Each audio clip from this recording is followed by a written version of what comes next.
This is the solution video for section 9.1, problem number 5. Radioactive strontium-90 with a half-life of 29 years can cause bone cancer in humans. The substance is carried by acid rain, soaks into the ground, and is passed through the food chain.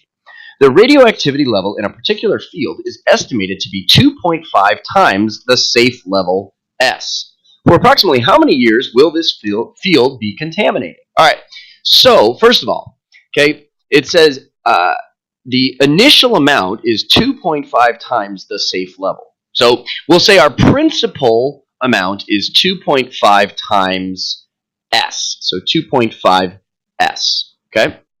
Then that means the final amount would just be S, right? The safe level, because as soon as it's below the safe level, then it is safe, of course. All right? Now, it also says that the half-life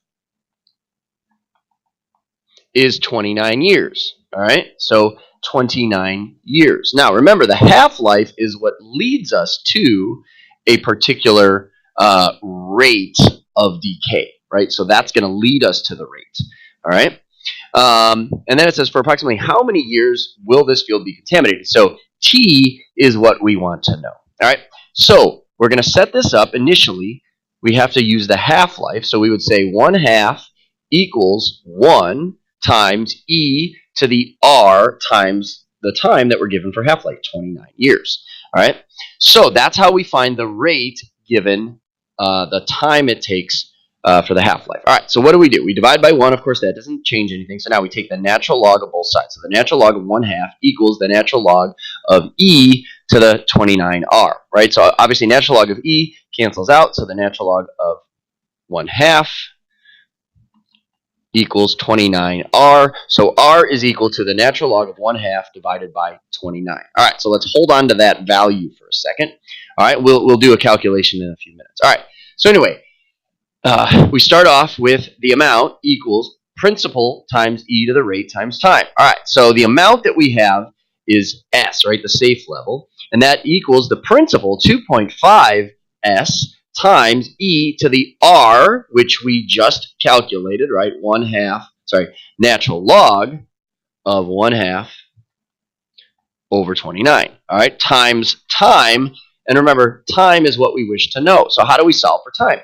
Well, we're going to start off by dividing by 2.5s. So I have s divided by 2.5s. So s actually becomes irrelevant because those reduce, equals e to the r, which is there, times t, which we want to solve for. All right, so now this is 1 over 2.5, right? So now how do I get rid of the e? I take the natural log. So the natural log of 1 over 2.5 equals the natural log of e to the rt, but of course the natural log of e reduces, and so I'm left with the natural log of 1 over 2.5 equals r times time. All right, so now what do I want to do? Well, I want to divide by r. Remember, r was what we calculated, or what we solved for earlier. So if I divide by r, I get that t is equal to the natural log of 1 over 2.5 divided by r. And remember, r is the natural log of 1/2 divided by 29.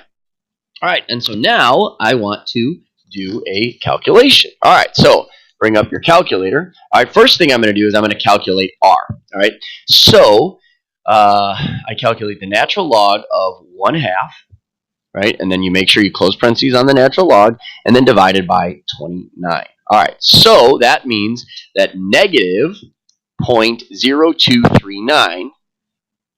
So negative 0.0239. Now it's important you remember this should be negative because it is decaying, right? Less and less is present over time. All right, so that's r. So now what I want to do is I want to do the next calculation with the answer function. So now I'm going to calculate t, which is the natural log of 1 divided by 2.5, right? Close parentheses on that, divided by r, which is second answer, right? You can just bring up the previous thing that you typed in there. All right, and so if I do that, I get that it would take 38.336 years to be safe. 38.336 years. All right, and so that's it.